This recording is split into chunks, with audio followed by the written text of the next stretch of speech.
Hello everyone.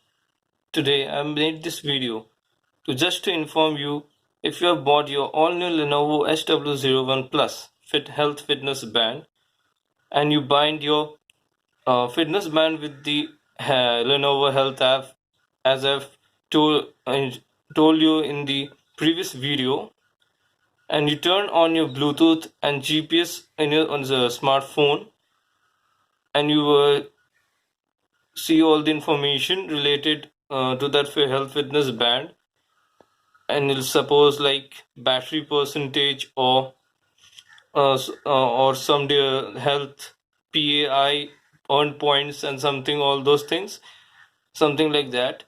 You need to turn off your Bluetooth, your GPS, and remove it from your background apps. Please check that, and also from your notifications.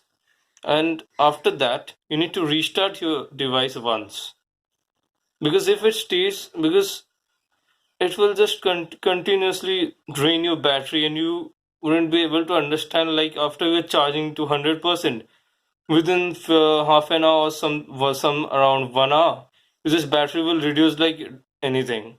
So please remember this. If you like my video, please hit the like button.